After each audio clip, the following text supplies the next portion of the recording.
ಚಿಂತಿಸಿ ಫಲವಿಲ್ಲ. ಯುದ್ಧದಲ್ಲಿ ಅನಿವಾರ್ಯತೆಗಳು ಎದುರಾದಾಗ ಇಂತಹ ನಿರ್ಧಾರಗಳನ್ನು ತೆಗೆದುಕೊಳ್ಳಲೇಬೇಕು. ಅವನು ಮೊದಲು ವ್ಯೂಹವನ್ನು ಪ್ರವೇಶಿಸಲು ಹಿಂದೆ ನಾವು ಸಹಾಯಕ್ಕೆ ಕೂಡಿಬಂದರಾಯಿತು. ಕಣಕ್ಕಿಳಿಸಿ ವೀರ ಅಭಿಮನ್ಯುವನ್ನು, ಸೆದೆ ಬಳೆಯಲಿ ಶತ್ರು ಸೈನ್ಯವನ್ನು.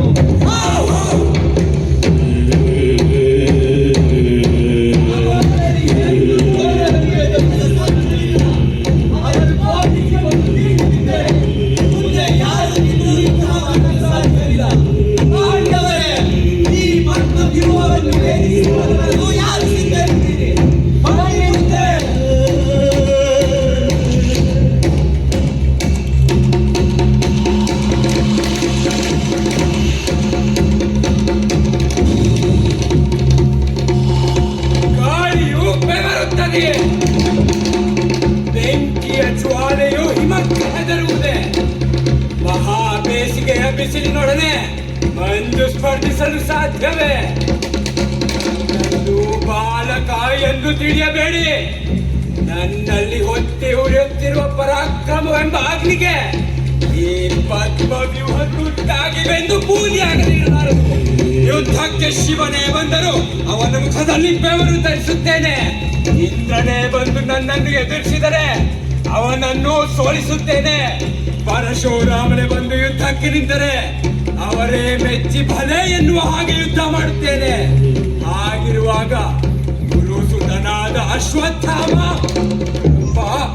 ಕರ್ಣ, ದ್ರೋಣ, ಸೈಂಧವ ಇಂತಹ ಹುಲು ಮನುಷ್ಯರು ನನಗೆ ಲೆಕ್ಕವೇ?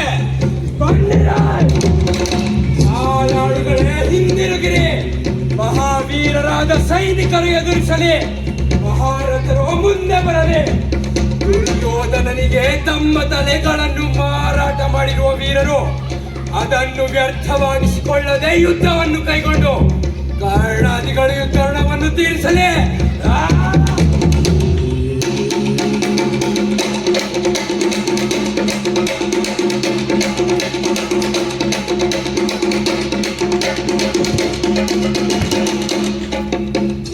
ಜಯದ್ರಥನೇ, ಸೌಭಲನೆ, ಹೋಗಿ ನನ್ನೊಂದಿಗೆ ಯುದ್ಧದಲ್ಲಿ ಸೇರುವುದು ಸಲ್ಲದು. ಮುಂದೆ ಬಂದು ಯುದ್ಧ ಮಾಡಿದರೆ ಅದು ಹುಚ್ಚುತನವಾದೀತು. ನಮ್ಮೊಡನೆ ಅತಿಯಾಗಿ ಕಾದಾಡುವುದು ಒಳ್ಳೆಯದಲ್ಲ. ಯುದ್ಧ ಮಾಡಲು ಕೈ ಎತ್ತಿದರೆ ಅದು ಸುಟ್ಟು ಹೋಗುತ್ತದೆ.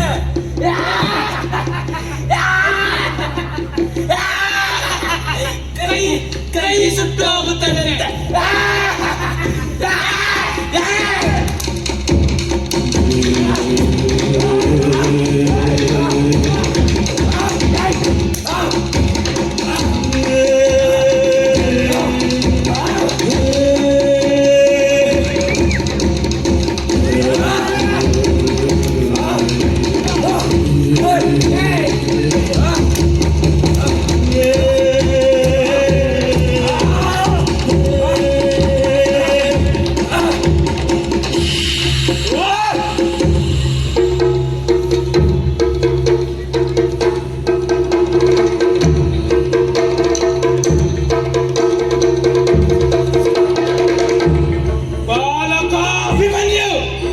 ಹಿಂದಕ್ಕೆ ಹೋಗು.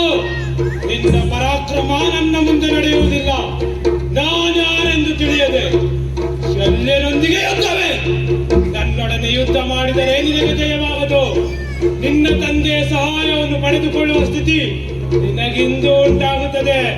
ಹೋಗು, ಹಿಂದಕ್ಕೆ ಹೋಗು. ಬಾಲತನ ಎಂಬುದು ಒಂದು ಕೊರತೆ ಅಲ್ಲ, ಕಟ್ಟಾಳುತನವೇ ರಾಜಕುಮಾರರಿಗೆ ಆಭರಣ. ವೀರನ ಸಾಮರ್ಥ್ಯ ಎಂತದ್ದು ಎಂಬುದನ್ನು ನೀನೆತ್ತಬಲ್ಲೆ. ಮಾತು ಸಾಕು, ಬಾ ನನ್ನೊಡನೆ ಯುದ್ಧ ಮಾಡು. ನಿನ್ನನ್ನು ಒಂದೇ ಗುಟ್ಟಿಗೆ ಆಹುತಿ ತೆಗೆದುಕೊಳ್ಳುವೆ.